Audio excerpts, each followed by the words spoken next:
Good morning and welcome. Oh, that made you jump, sorry. Welcome to the second day of the Ethnography Forum. It's wonderful to see so many people here. Our keynote speaker was also mentioning to me how exciting it is to see so many people out on a Saturday morning in the ice and cold. So thank you all for being here.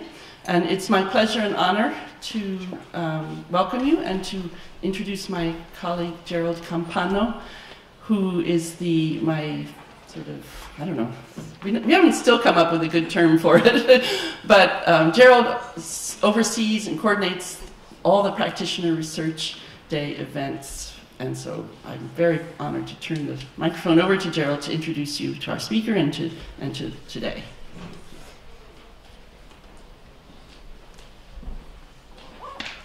I really want to thank Nancy for all of her leadership in organizing this. In fact, just a couple days ago, I found out that Nancy Hornberger received a very prestigious award, the George and Louise Spindler Award for Research in Educational Anthropology. So let's give her a round of applause. To have someone who knows the field so well, but has also made such profound contributions to it, organizing a conference like this, it makes such a difference in many ways that are obvious, but also in so many subtle, small things that would easily go unnoticed. So we've been very blessed to have Nancy organizing this conference. I also want to reiterate gratitude to Deb Broderick and Jacqueline Yang for their exquisite coordination of the forum's events, and all the other students who volunteered to make this happen. I would like to take this time to give special thanks to Reading and Writing Literacy student Rachel Scarlack-Lowe, who coordinated the events of Practitioner Research Day specifically. Rachel, please stand up, wherever you are. And there were a number of other people who helped her, if they could also stand up, including Alicia Pantoja, Emily Schwab, Caitlin Benson, and Rovi Chung, if any of you are here. Thank you so much for all the hard work you do. So a little history. Practitioner Inquiry Day was initiated in 1987 by Susan Lytle and Marilyn Cochran Smith and grew from the burgeoning interest in teacher, critical action, and participatory research. Over the years, there have been a number of featured speakers, groups, and individuals from around the US and internationally who have attended and presented during Practitioner Inquiry Day. The participants are K-12 teacher researchers, community college and university practitioners, public and independent school leaders, youth, community activists, parents, and others who share a commitment to democratizing the discourse around teaching, learning, and leading to include the voices and ideas of a wider span of participants. I am particularly thrilled this year at a number of youth attending the forum, including middle and high school students affiliated with St. Thomas Aquinas in South Philadelphia, who have participated over the past few years in a community literacies research project.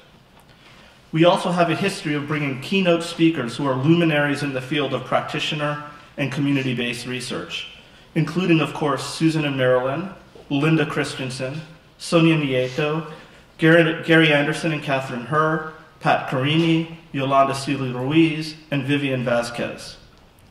Several years ago, on the 25th anniversary of Practitioner Inquiry Day, and in celebration of Susan Lytle's work, we initiated a midday forum for presentations that focus on communities of inquiry, with the idea of showcasing collaborative knowledge generation and collective advocacy. This year's midday symposium will feature Dr. Tara-Jean Yazimans from the American Indian College Fund, as well as practitioner scholars from Alaska, Washington, New Mexico, and Wisconsin. Their presentation, Sacred Little Ones, drawing upon places of strength and knowing, communities of inquiry strengthen early childhood learning opportunities with Native children and families. Susan Lytle and Nancy Hornberger will be responding to the Communities of Inquiry Symposium.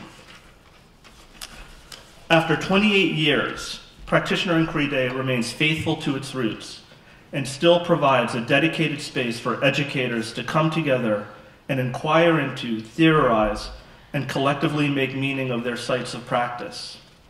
This year's forum theme, Inequality, Poverty, and Education, an ethnographic invitation, extends a legacy that many in this room are a part of, conducting research that, voicing Susan Lytle, does work in the world. We are excited for all the promise Practitioner Inquiry Day holds as we both honor our past and move into the future, committed always to social justice and change. This year, I am also honored to introduce Dr. Valerie Kinloch as our plenary speaker for the 28th Annual Practitioner Research Day. She's a professor of literacy studies and the chief diversity officer and director of the Office of Diversity and Inclusion in the College of Education and Human Ecology at The Ohio State University. Her research examines the language, literacies, and community engagements of adolescents and adults inside and outside of schools. Dr. Kinloch's social justice commitments are evident in her published works on race, place, language, and literacy. Her book, Harlem on Our Minds, Place, Race, and the Literacies of Urban Youth, examines how the literacies of young people in New York City are affected by public attempts to gentrify their community. Harlem on Our Minds garnered numerous distinctions, including the prestigious Outstanding Book of the Year Award from AERA. Dr. Kinloch is co-editor of Urban Literacies, Critical Perspectives on Language Learning and Community, and author of Crossing Boundaries, Teaching and Learning with Youth of Color. I might particularly note Crossing Boundaries as an exemplary piece of practitioner research that I have used in doctoral seminars, including in our mid-career program for educational leaders. On several occasions, students have declared themselves Kinlochians. That's pretty cool in academia when your thought achieves the status of an adjective. And if principals, superintendents, and other leaders are Kinlochian, then I have hope for education. Valerie's most recent co-edited book, Service Learning and Literacy Education, Possibilities for Teaching and Learning, was published just last year. Underscoring all Dr. Kinloch's work is a belief in students, their inquiries, and their intellectual and social commitments. Dr. Kinloch has also been very involved in local community partnerships and the profession more broadly, such as her work as past director of Cultivating New Voices Among Scholars of Color, an NCTE initiative to support doctoral students. Many path-breaking scholars have participated in the CNV, including GSE's RWL's very own Dr. Ebony Thomas, who was a fellow in this program. As the director of the Office of Diversity and Inclusion, Dr. Kinloch hopes to foster a sense of community and engage in critical action with faculty, staff, students, and community partners around diversity, equity, and inclusion and inclusive educational initiatives. We are so fortunate to welcome Dr. Kinloch to the forum, and I wish to thank her for her many contributions to this event, including at yesterday's Senior Scholars Roundtable session and as a data analysis consultant later today. Right now, I would like to invite her to share with us some of her recent scholarship. Please join me in giving her a very warm welcome.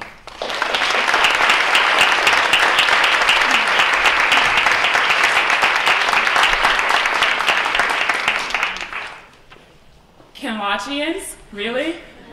That kind of made my morning.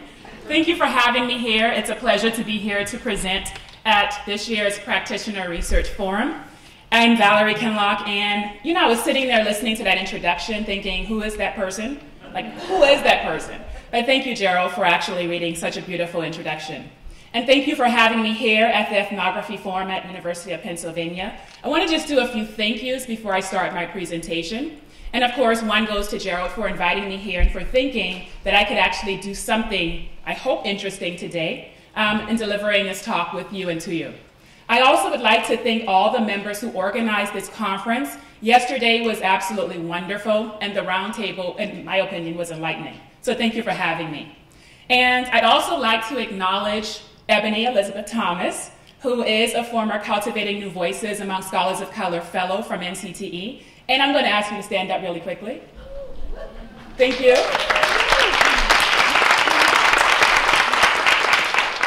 Ebony and I met after I left graduate school, and I got a phone call from Ebony, not knowing who she was, randomly, asking me about graduate school, and then years later, becoming a fellow in the Cultivating New Voices program, and really still serving as an inspiration to me. So thank you for the work you do, Ebony. And finally, I'd like to thank all of my colleagues and peers and students at The Ohio State University. So thank you for being here, and thank you for doing the work that you do and allowing me to do the work that I do. And I say finally, but my finally is going to be to the young people who I work with. The young people who invite me into their communities, into their schools, into their literacy lives to do the work that I do, because without them, this work is impossible, but also without them, I would not be able to think critically in the ways that I think critically about community engagement, about research on race, place, and justice. And so for Philip and Khalik and Derek and all of the young people that you will see today featured, as well as the teachers and the principals, I thank them, and this work is for them because it is of them. So I want to start my presentation by sharing with you something that a community member and a community organizer shared with me. And I'm going to play this audio clip of Donna Hitchell talking in front of a room full of students, teachers, community members about what it means to engage in community and think about community differently. Many teachers working in our schools in this neighborhood don't know the neighborhood enough to help our young people develop a pride about where they come from and see that there is good in their neighborhood. You know, all those words that you talked about, diverse and developing and whatever, here's sort of a hint about your assignment. My hope is that when you're in a neighborhood, wherever it is, that eventually you see words like loving, vibrant, cultural, fun, noisy, crazy, loud, whatever, that you see beyond the missing pieces to what's really beneath and under there. Spiritual, familial, close-knit, all of those positive things about neighborhoods that our media hides, that first impressions hide. It's just like meeting a person. You know, the first time you meet somebody, you judge just by the appearance on the outside.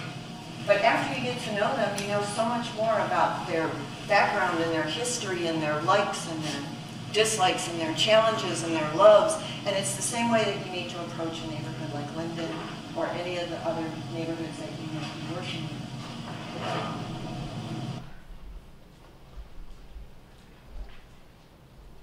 So those words are from Donna Hitchell, who's a very close friend and who's also executive director of the Greater Linden Development Corporation, which is a nonprofit organization on the south side of Columbus, Ohio, whose primary goal is to collaborate with local residents, including students and teachers and other community members, to revitalize the community by focusing on 5 specific initiatives. And so at the Greater Linden Development Corporation, they focus on 5 different initiatives. They focus on community development, planning and coordination, business and economic development, community safety and beautification, and housing. Her words open this presentation because they drive the type of publicly engaged scholarship that I am committed to, the type that directly involves collaborations with a variety of stakeholders, including community elders, parents and caregivers, business and community organization leaders, students, teachers, custodians, principals, and district members, including members of the school board, the president of the local teachers union, and the district superintendent. Donna Hitchell's insistence that we, quote, see beyond the missing pieces based on our perceptions of urban communities and schools and students and teachers and families, to seeing what's really beneath and underneath the surface, what she refers to as spiritual, as familial, as close-knit, speaks to her commitment to publicly engaged scholarship and to her charge to all of us to figure out ways to approach communities, to work within communities, and to understand communities if we really seek to work with and understand our young people. Hitchell shared those sentiments with a group of teachers and teacher educators, nearly 35 of us in one room, including teacher educators, graduate researchers, and me, on the first floor meeting room at her Southside nonprofit organization where she works. We had a class session on service learning and community engagement. There, as with many of the other sessions I co-facilitate with teachers and teacher educators, we wondered aloud and publicly about the larger meanings of diversity, difference, community, engagement, race, place, and justice in relation to the work that we were all already doing with young people inside of schools and inside of communities. Our conversations I think were powerful and led us to think about who we are and what we do. We proposed to think about some provocative questions. Questions such as, do we teach by caring about students, by listening to what they tell us, by helping them as they also help us to navigate a variety of challenges, situations in schools, in neighborhoods, all while working with them to achieve academically. As teachers, what does it mean when we say we affirm student differences in classrooms? And how do we move beyond affirming to engaging in criticality? And then what does that look like? What does that mean? And what does that include? How are we deeply engaging students in teaching and learning? As opposed to saying we walk into classrooms and we're going to teach a lesson plan and then we walk out. How are we engaging students and other people in this process? What does that engagement look like outside of classrooms, outside of our schools? Do we know about the communities in which our students live, in which their families live? Do we know anything about them outside of school? Is our work relevant to our students? Is it relevant to their familial communities? Is it reciprocal, mutually engaging, mutually beneficial? Is it humanizing? Is it real? Is it truthful? Is it critical? Is it based in social justice? Advocacy, critical listening. Is it grounded and guided by care and compassion and love? And if so, then for whom, by whom, and with whom? And if not, then we need to ask ourselves the question, why not? And to be frank, if not, then I wonder, why are we working with young people anyway? If it's not critical and if it's not relevant, then why are we in classrooms and why are we in schools? So, for nearly 4 years, I've been participating in similar conversations with more than 85 pre-K-12 public school teachers and teacher educators across the district, to include school guidance counselors, occupational therapists, social workers, education support professionals, and principals. Our conversations always begin and end with an explicit focus on the academic and community engagements of our students who attend schools in the district that some people feel so comfortable referring to as, marginal, or on the fringes, or underperforming. Or if you know the rhetoric, it's that rhetoric of, oh, you're working with those students over there, and here are these teachers over here who can't get jobs anywhere else. So that's the popular rhetoric that is pervasive, and that is so demeaning when we think about public education, and particularly teaching and learning inside of urban schools.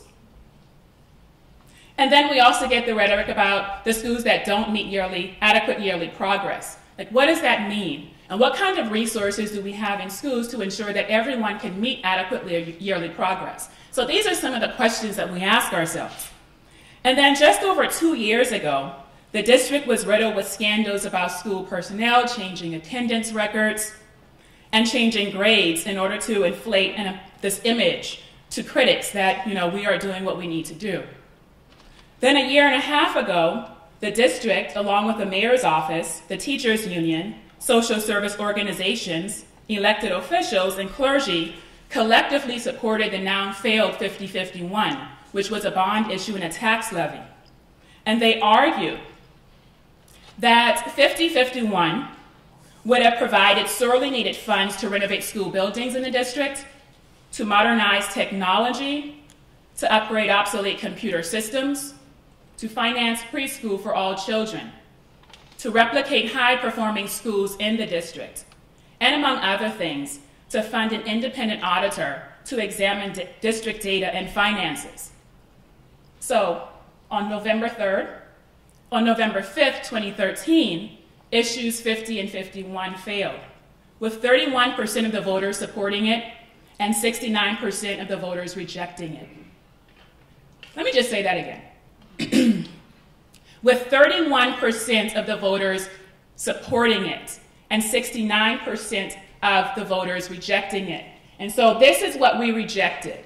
We rejected doing any and all of these things in order to support our public schools in this large urban district, which is the largest school district in the state of Ohio, with the largest teachers union in the state.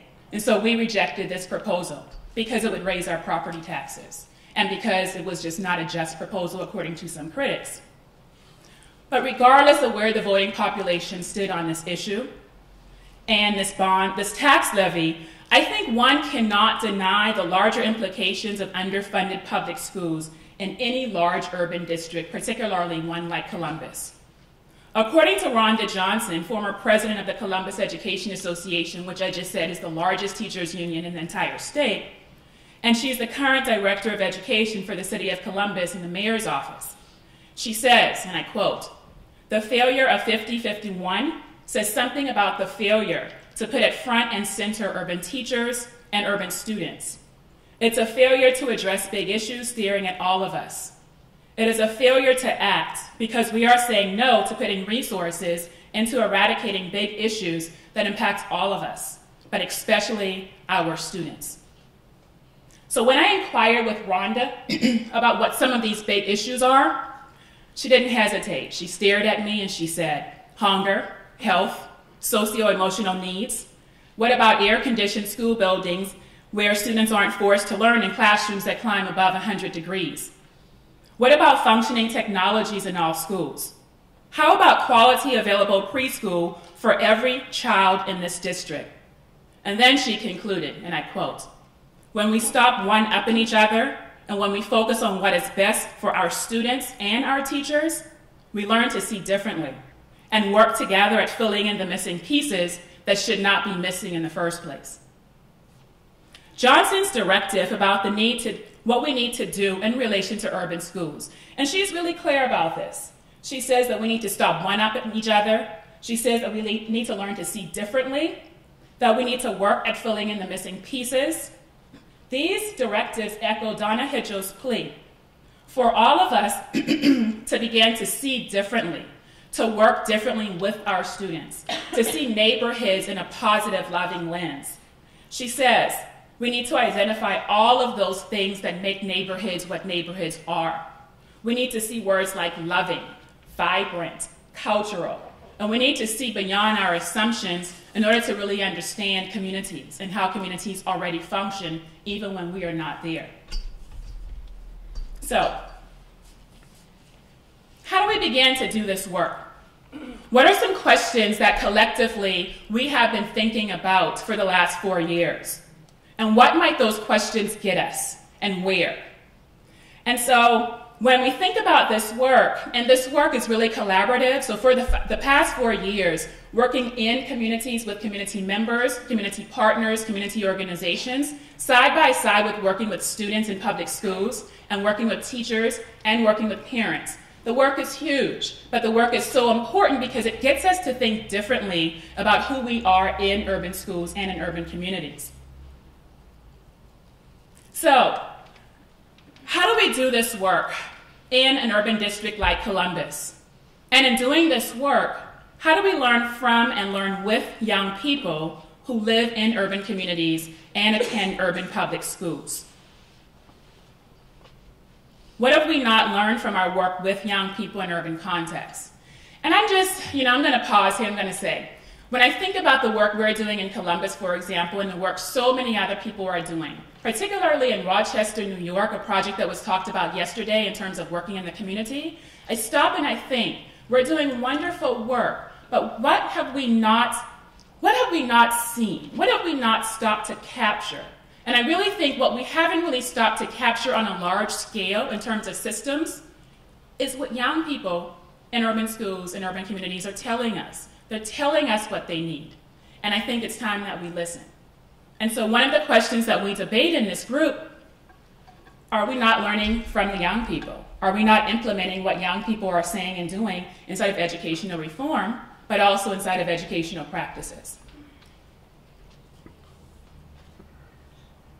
Why have we, in large part, chosen to ignore the perspectives of young people in our continuous, flawed, and failed attempts to fix this particular urban school and its urban communities?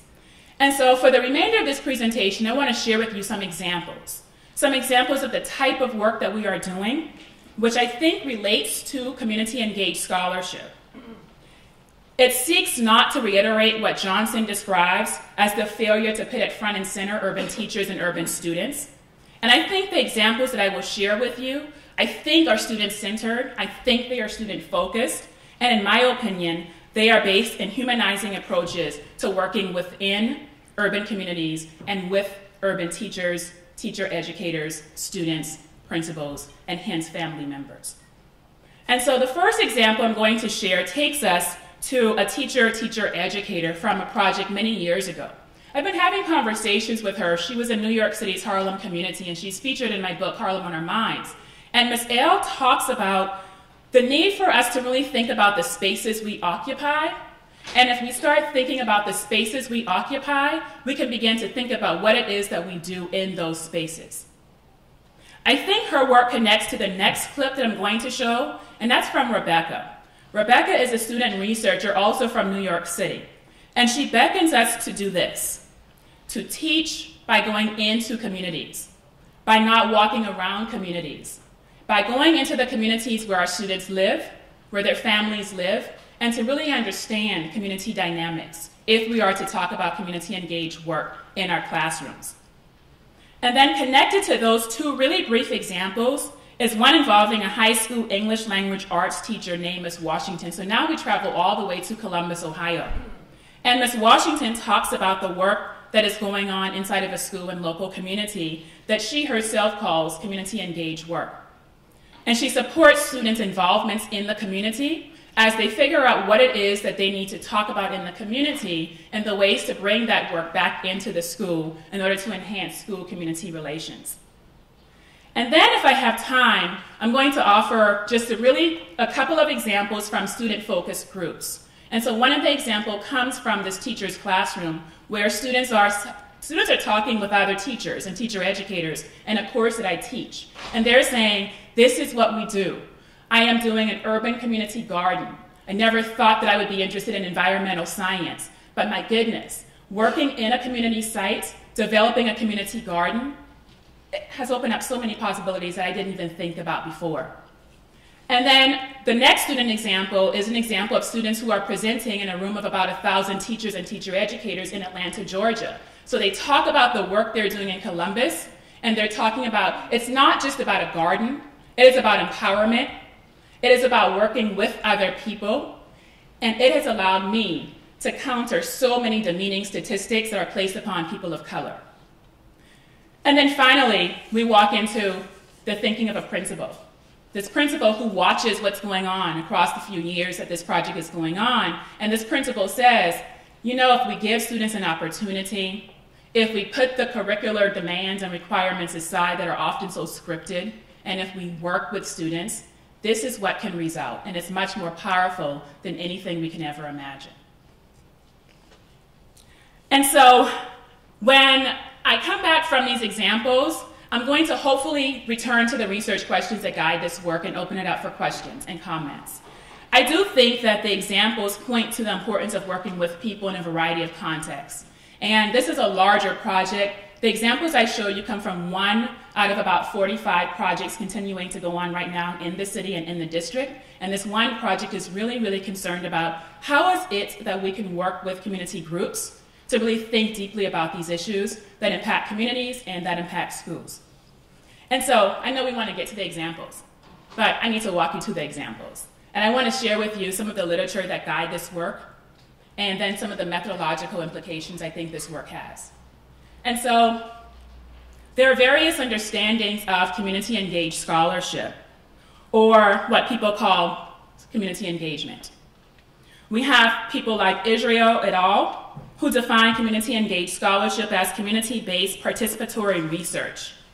And they see this work as partnerships in communities with community members and researchers. And this work contributes their expertise to enhance understandings of a given phenomena that impacts a community that they work in. Koné and al. Describe this work as community partnerships, and they insist that such partnerships require a movement away from traditional research methods to approaches that value diverse perspectives in the facilitation of community members' participation in the research. And they discuss the results of their research as a community collaborative based in Seattle that sought to develop appropriate public health strategies that address community concerns. And I really want to pause here and think about that work in terms of adopting diverse perspectives. They make this case really clear, and they say when we go in communities and we take our traditional, often Eurocentric perspectives into communities to work with community members and families, often we're already walking in doing a disservice. So how is it that we can engage in communities and in schools by thinking differently about our theoretical and methodological approaches? Because what we might be used to might just not work in these particular contexts. We need to be open to diverse perspectives. And then there's so many other people, Missioner and colleagues, they write about community-engaged research in relation to healthcare. They argue that this type of work requires us to first learn about the community's history, culture, demographic trends, and economic, social, and political structures. And if we do those things, they argue that we show respect for communities and for the ways in which they should be involved in all phases of our research or activist work. And in the winter 2015 edition of Theory into Practice that I guest edited, Marcelle Haddix, who's a literacy researcher and teacher educator, she employs the phrase community engagement as a purposeful move away from using words like service learning. She believes service learning, for example, has a negative association of someone doing something to or for someone else from a position of privilege.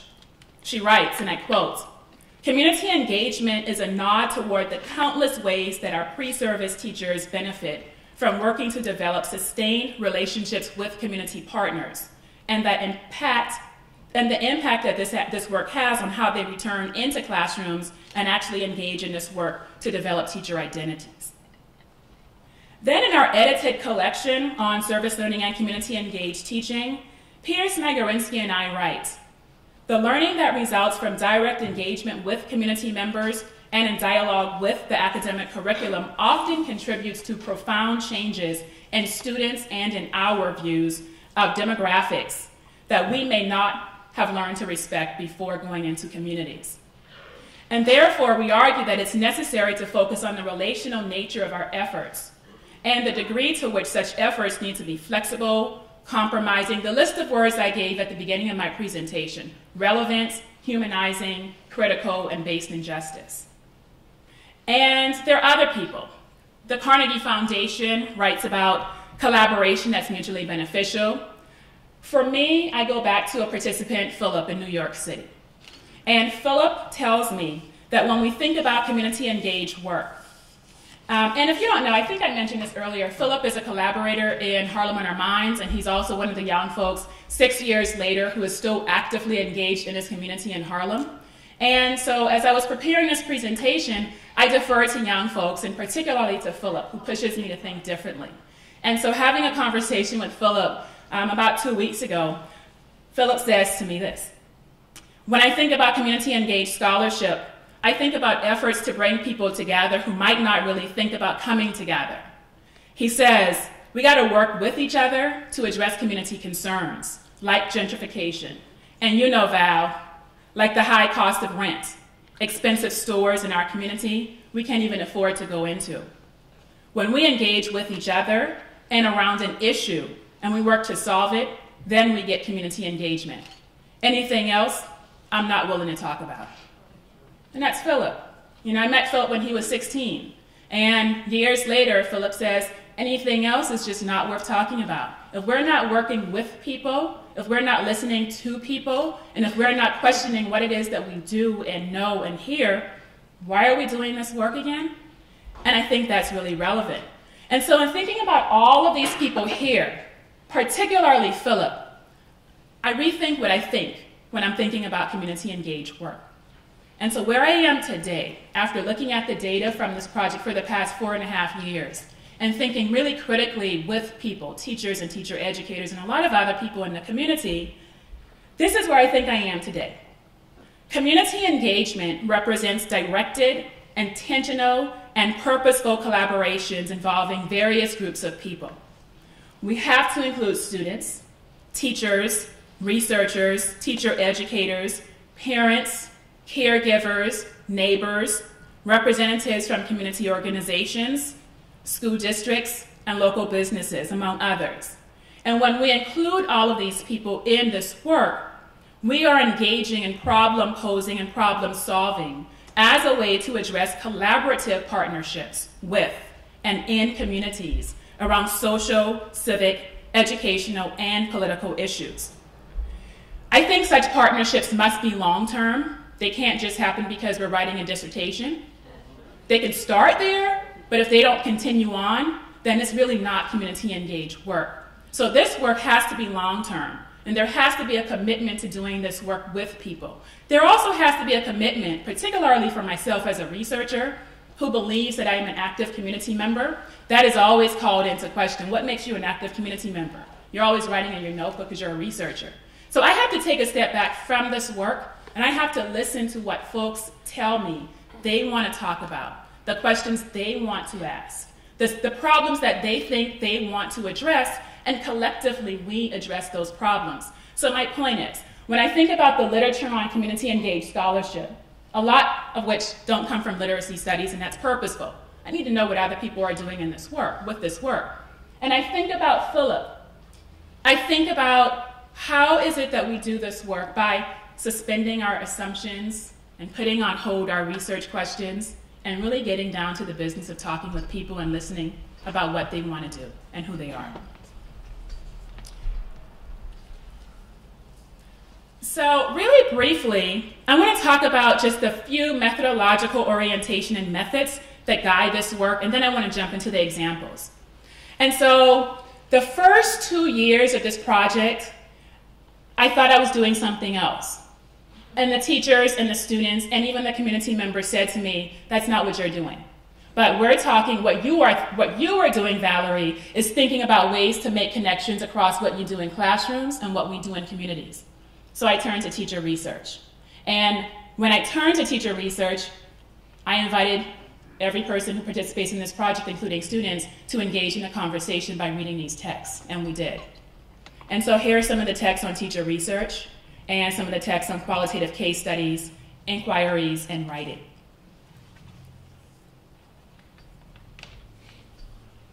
I also rely on humanizing research and what my colleague Tim San Pedro and I call projects of humanization. And when I think about this work, the work of humanizing research is not just, let me make you feel good, and then let me now get to the business of asking the questions I want to ask. But the work of humanizing research takes us to people like Paris and Nguyen and their book, Humanizing Research, Decolonizing Qualitative Inquiry. And how do we engage in the process of decolonization? As we think about what folks have written, Paulo Freire, for example, even Sojourner Truth in her speeches, what they have said about this is who we are, and how do we talk back against oppressive forces in order to assert who we are collectively and individually. I also think about the space between listening and storying, which is an article that Tim San Pedro and I wrote. And in that particular piece, we talk about the need to give a name to what we do, to engage in vulnerable work, to talk about emotions, but also to think about critical listening and care, to think about when we walk into our research sites and in our activist projects, how is it that we sit back and we listen and then we can feed people as they also feed us, and that's not food, but that's thinking about what someone else is saying and then how I can actually take that up and then push back. And so these are some of the people that I think about when I think about humanizing research. And so our methods. Everything is collaborative. Everything is very, very collaborative. We talk about everything, including our methods. And so we interview and survey. And when I say we, I'm talking about the teachers, the students, myself, the community partners. We are all engaging in this work collectively. We engage in classroom and community observations. We begged an external evaluator to work with us, to think about focus groups, and she did. We collect data from reflexive journals and community photographs. We have monthly group meetings. The work is complex, but I think really important. And just a quick nod to the different organizations who are partners. The Columbus Education Association, which is the largest teachers union in the state of Ohio. The National Education Association, because they have this commitment to working in what they call, quote, high-needs schools, Ohio State University, and also the Columbus City School District. And we believe in participation and learning. And so to date, we have 82 teachers who have participated in this work. They collaborate with other teachers and with students. And one of the requirements that we've agreed on is that we all have to work with a community organization to really think deeply about this work. To date, there are over 3,500 K-12 students who have participated in community engaged projects. And the 3,500 students come from the district, from pre-K to K-12. And they help us to think about how to take this work up. And so as they participate in projects, they also come back into classrooms and they tell us what we need to do differently because now they are a part of the conversation. We have 17,000 community beneficiaries to date. And we have 58 participating community organizations who have actively agreed to continue working with us, who have said that this work is so important, we don't know where it's going, and we don't know what we're going to do with this, but the work is grounded in thinking about changing and transforming communities and schools in ways that are positive and caring for our students. And if they're caring for our students, then the extension of that is that they're caring for our parents and for caregivers and for residents and for students and teachers. And so this is a collective effort. And in year 3, I proposed the idea of an apprenticeship model because the work became so big and we needed to take a moment away from it. And this apprenticeship model, the research assistant at the time and we recruited 16 undergraduate and graduate students from the university who volunteered to actually work with us for the year. We recruited 8 high school student researchers from a few different high schools who were participating in this project. And in recruiting 8 high school student researchers, we had relationships with teachers and with students from doing this project. And one of the goals was to bring high school students in on conversations about ways to engage in qualitative research. We had one community organizer from one of our partnering organizations, and then one university researcher. And in year 3, 22 continuing teachers out of 82 who decided, you know what, we want to continue the conversations, even if there's nothing in it like a class or credit. But we are willing to meet every month to talk about this work and then to figure out strategies by which to take back into our schools and into our communities. And so that's the project. There's so many more things that I could say about the project. Like, currently we have a teacher who was working with the Settlement House for the last 4 years, and her elementary students wanted to continue working with the Settlement House to work with people who the Settlement House calls senior citizens. And they've actually pushed back on that label, which is really interesting and powerful. And so in working with people at the Settlement House, their project is all about healthy living and healthy lifestyles. How is it that we can have an intergenerational project that is focused on healthy living, healthy eating, healthy lifestyles by having older people talk with younger people, and then they go into different community organizations to talk with people in these organizations about what it is that they need to do. And then in turn, they go back into their classrooms to take this work up. And so there's so many examples, but for now, I want to turn attention to a few examples that come from one project. And it's a project in Columbus, Ohio, and it's about an urban garden. And so the setup to that project about an urban garden is to now think about what other people have said about the need to occupy spaces and to go into spaces. And so I want to start with this clip from Miss L, who I talk about in Harlem in Our Minds. We watched this clip in our group meetings in Columbus, and we've been really thinking about what she says. And this is her clip. Our everyday role in the space that we occupy, the things that we do or that we may not even recognize that we do on a daily basis, the things that we ignore about our space, the things that we recognize, the things that we see but choose to do nothing about them, and what does that say about who we are within the space that we occupy? And so I just want to keep in the front of your minds this idea about who we are in the spaces that we occupy as we take a look at this next clip by Rebecca, who's a student researcher also in New York City. People are afraid to actually cross those boundaries and borders. but they teach crossing boundaries and borders in their classes and write about it in their research. But so many folks don't particularly know how to themselves step out of the comfort zone and realize that it's really not dangerous and exotic and strange on the other side of the park. Yeah. But I think that also comes back to students. How are you teaching students to do that if you are so afraid to do it yourself? You know? And how do you expect students to go into classrooms and then teach and, you know, engage with these children who live in these areas when you're afraid to even walk there? You know? Much less like patronize and engage in any community activities that are going on and, you know, all those things. And Rebecca is serious when she says all those things. She's like, what are we doing? Like, we were coming from a research session, this was in New York City. And when I show these clips to teachers and students and community members I work with, it's like, yeah, why is it that we are afraid? Why is it that we talk about community, but we're not willing to go into community spaces? Or if we're willing to go into community spaces, we're willing to actually drive by or drive through, but we're not forming relationships within communities. And these are the communities where our students live, and these are the communities in which we might hear about in the media or on television, and we're not questioning those public representations of communities that are so pervasive and demeaning and based in deficit-oriented language. And if we're not doing those things, then I don't know what we're doing.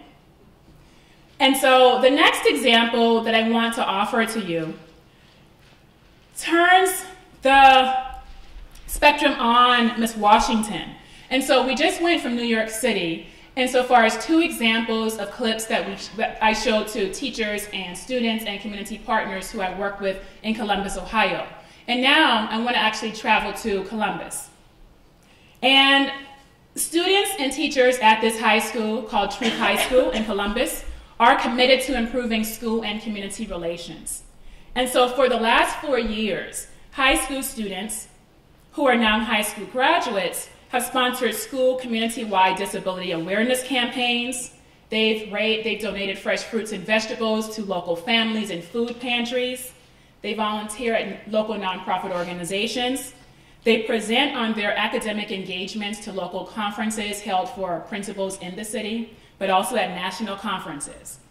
Their commitment to this project becomes more obvious when one visits their community garden, called the Good Seed, which is a wheelchair-accessible community garden created by students at their school, by the English teacher, Ms. Washington, who is a 17-year veteran of the district, and members of a local church. The garden is also supported by partnerships and with community and educational groups. And this garden, in our opinion, signifies forms of learning and forms of participation that partners say are grounded in a social justice lens. And so here's the teacher, Ms. Washington, talking with a group of teachers, teacher educators, students, and principals at the high school during one of our sessions.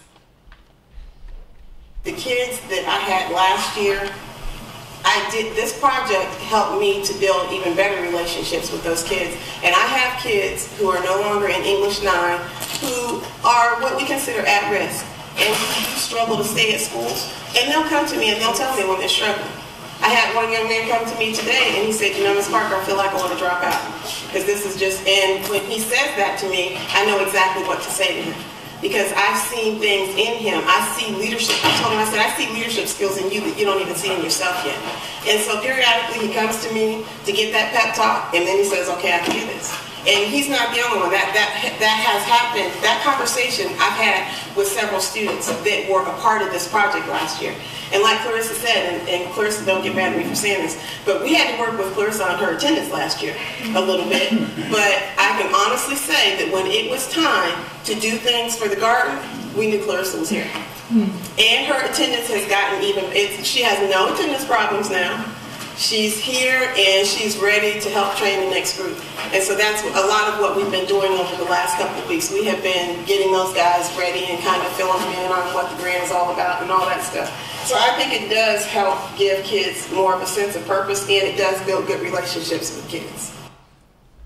And so before I talk about that video clip, I want to actually play for you some of the students. and what the students are actually saying about this work. We've got a large variety of students working, putting things together too, and I think that's kind of neat. I seen something that really stood out to me was the environmental science course offered here, and I thought back to Ms. Parker's class and how much fun it was to actually help not only the community but the environment. So I figured might as well work with that too. Okay, so to restate, were you saying you felt like that to mean you take a risk somewhere in an area you didn't consider before? See, I'm not really familiar with, say, the environment things, but to actually have a foot stepped into it, to actually take a chance to open that door, it allows you to peer in and actually take a chance. I didn't know what I wanted to be when I grew up. Sorry. I actually want to be a teacher now. And the reason I want to be a teacher now is because of Miss Parker and seeing how she can help people be who they want to be. Because before I was quiet, I kept to myself, I didn't talk to nobody. And when she came to me and asked me to be a part of the design team, I got to start to know people. And then it's it brings everybody together when you do something as a group, because you have the football players and you have the cheerleaders and you have everybody that sticks together, and then you had everybody when you went over there came together. And then finally, in terms of another student example, this example comes from when the students were invited to go to Atlanta to present at the National Education Association meeting. And so they wanted to talk about not just what they do inside of their school, because I think the thing that's missing from the examples that I'm showing is the actual community garden, is the actual work that they did. This is the first wheelchair accessible community garden in this neighborhood. And that's really important. The students got together and they said, if we're going to work with this church and with different community organizations and partners, then one of the things that we need to ensure is that it is wheelchair accessible, because about 18% of the students at this high school are on mobile devices of some sort. And so for them to not be able to access the garden, and then for community members who might also have mobile devices to not be able to access the garden, we are missing out on a community issue, and we need to address that issue in terms of access. And so when they went to Atlanta, they wanted to talk about the project, but then something happened, and they got on the stage and they talked. And it's less about the project, and it's more about the ways in which community engaged initiatives really gets us to think about ourselves in ways where we probably didn't think that we could do this. I can become a teacher because my teacher, Ms. Parker, who is now Ms. Washington, said that I could do this work. Or as another high school student, Tyshawn, says, I just assume that this is what everyone does. I go into a community organization every Saturday because my father goes, and we work with people. So this is called community engagement. And having those conversations and giving name to what people are doing, but also allowing students to have agency because they already do, and to understand that we all have voice and perspective. And so this is a short clip of students in Atlanta talking about the work. This project, I've learned that I love to help people and I want to give back to the community, because growing up, a lot of people had to help me. And I just feel like it's now my time to pay them back. I was looking at the statistics and not, the young black males that don't graduate, but the empowerment of my teacher had helped me get over that, and I got my mentality right. Now I wake up every morning looking success right in the eye. And that was an important moment for Rendell. Rendell, who's been a participant in this project for 4 years, and now he is in his second year of undergraduate studies at a local university. And for him to stand on that stage and to talk about, I am not a statistic. The presentation before our presentation was talking about statistics about black males not graduating. And he got up there and he was going to talk about the garden and community engagement. And he said, I am not a statistic. And I just have to say that. I am not a statistic. Look at me. And the work that we do with students, I think, is fundamentally important for how we begin to think about who students are as they also think about who they are themselves. And finally, Mr. Alston, I just think it's really important for principals to have a say in the work of community engaged scholarship. And he's talking less about community-engaged scholarship and more about agency and voice. And so this is at the end of one of our sessions in the high school with teachers and students. And he stands up and he says this. Give freedom for ideas. You have to allow people to think outside the box, because the larger picture, the greater picture here is, how will students be affected? Will they want to be engaged? Will we improve relationships?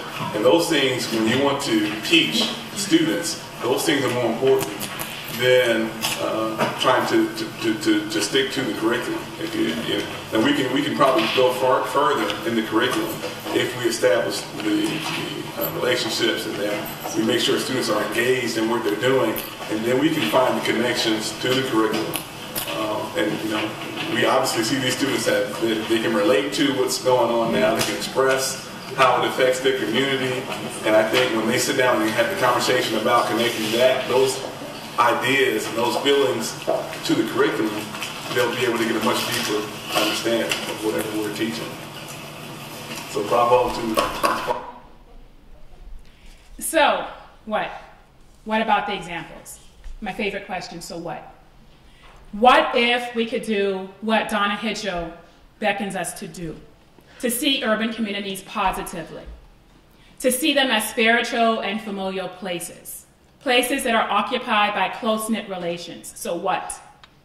When we start seeing differently, how can we collaborate to care for and value urban communities and schools and the literacies, languages, and lives within? And so to go back to how I started, yes, issues 50 and 51 in the city of Columbus failed. But does this failure mean that we stop working with, that we stop caring about, that we stop advocating for children and young people? No.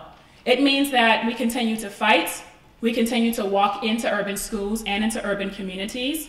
We continue to learn from and learn with teachers and students and principals and community groups and parents and caregivers about what does work, instead of equipping ourselves with deficit-oriented perspectives about what doesn't work, what can't work, what won't work. And for the what doesn't and what hasn't worked, we need to continue to move away from those pervasive perspectives toward important work that is already going on with students and teachers and administrators, parents, parent advocates, community groups, and district leaders. And so what about this work? The title of my talk is on race, place, and justice. And so what about this work do we take away insofar as implications for thinking about race, place, and justice?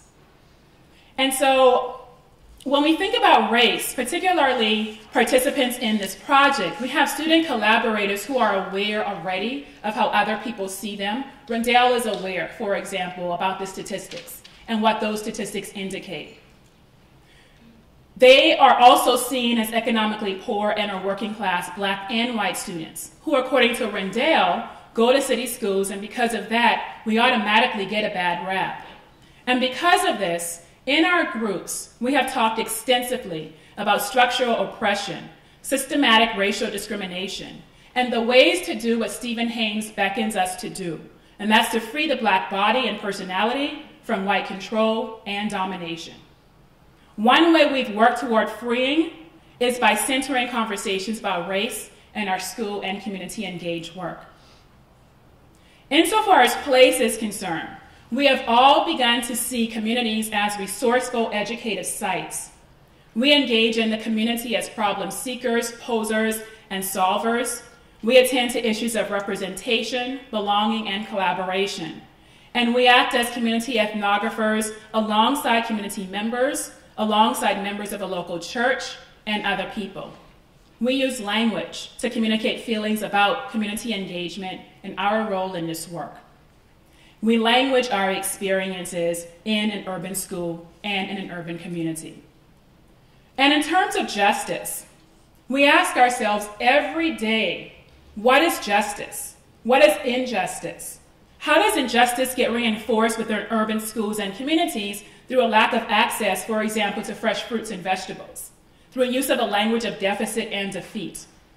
As we consider these questions, we rely on reading and writing practices. We engage in school and community events. We question our involvement in a school and community engagement initiative, where the students, community partners, and teachers are having hard conversations, but then we go back into the school and we hear that in staff meetings, the principals who participate in this project are now having similar conversations with members of their staff inside the school.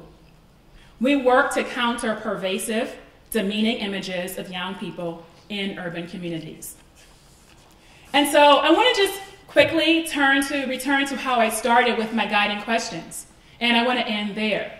So the questions that guide this work, at least this aspect of this work: how do we learn from and with young people who live in urban communities and attend urban public schools?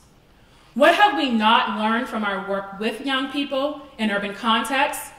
And why have we chosen to ignore the perspectives of young people in our continuous, flawed, and failed attempts to fix things in this urban school district? I think we know how to fix things, but I think we have to understand the how to fix things have to be grounded in a conversation that is collective, that is with teachers and students and teacher educators and parents and administrators, people in communities, because what is currently working is not working for our students in urban schools.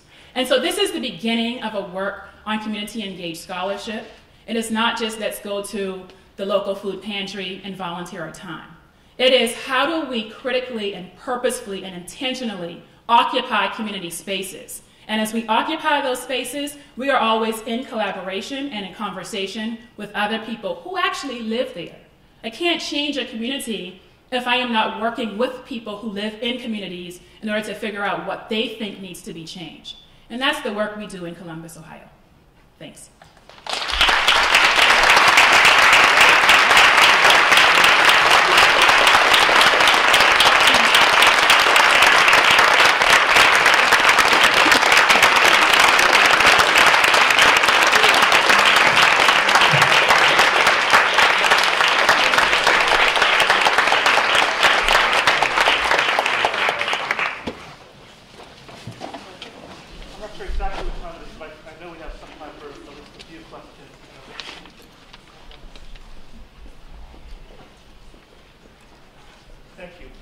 Oh, you're welcome.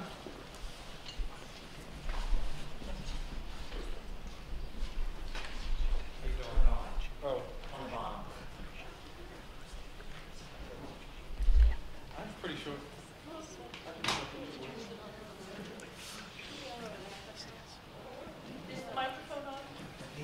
Can everybody hear me? Yeah. Okay. How you doing? Good. How are you? Good. And what I'm interested in sort of hearing more about is how sort of the community engaged work has influenced discipline strategies in the school. From, as we know, the school-to-prison pipeline. How you have seen this community engaged work sort of influence or sort of make strategies more accountable to the community? That's a great question.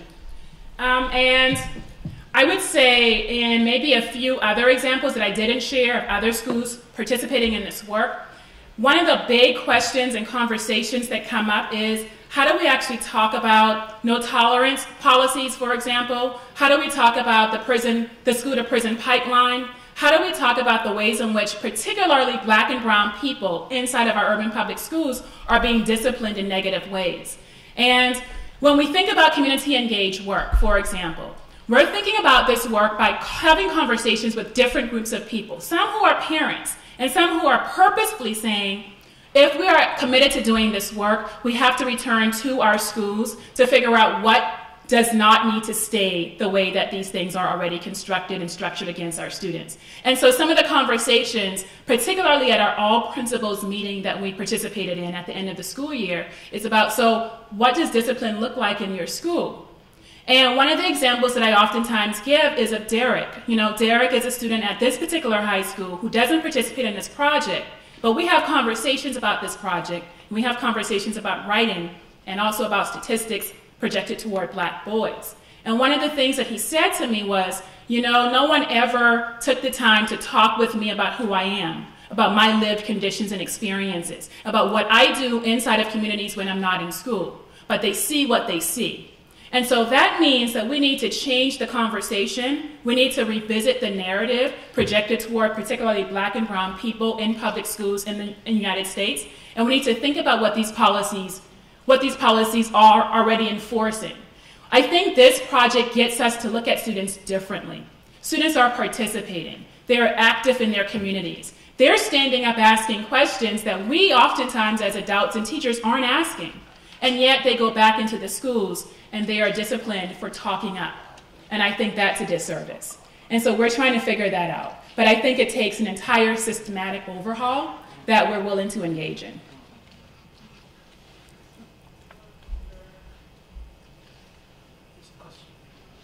One in the back.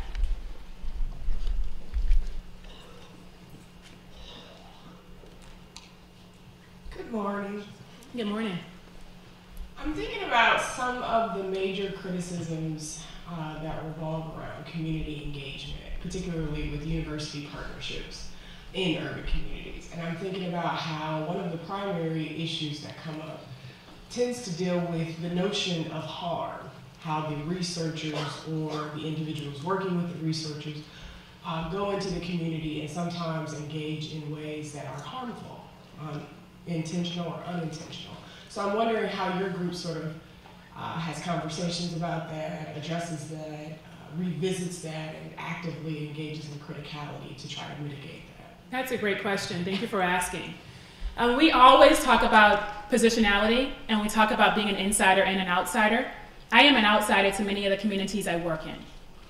I'm an outsider to the state of Ohio.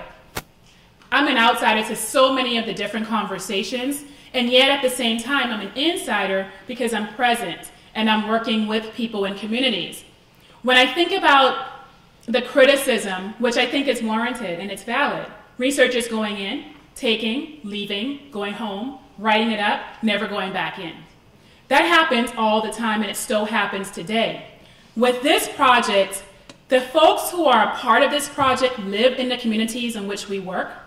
We have a vested interest in thinking about community spaces, thinking about transformation, and it's not as if we're thinking about these things by saying, this is a survey that I have actually constructed as a researcher, and I want you to take this survey. Everything is collaboratively designed, and that's intentional.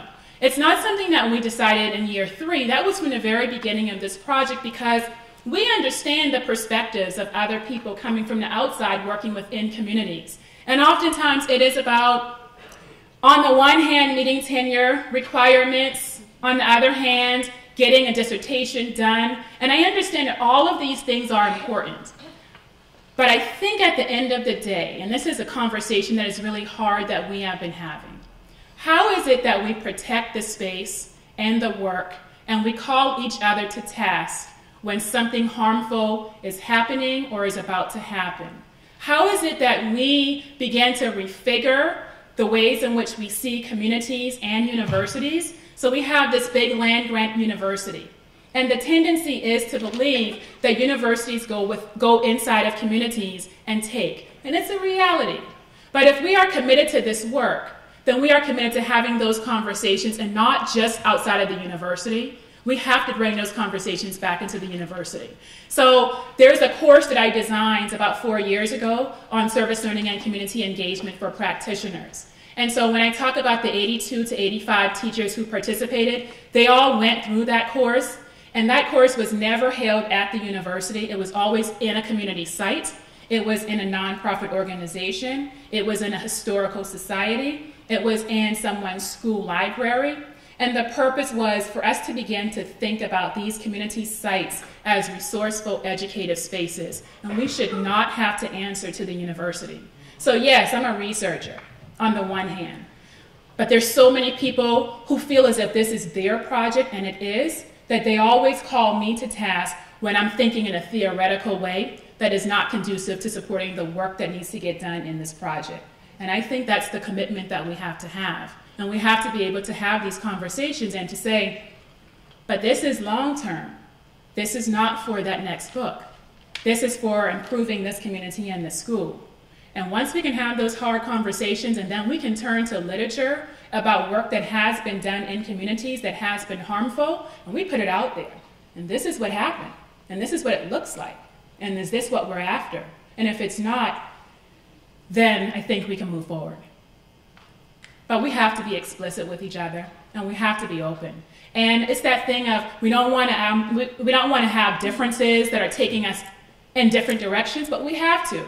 Because if we're not having these difficult dialogues about place and race and justice, then the work is not going to be transformative to anyone except for ourselves, and we don't need to sing to the choir.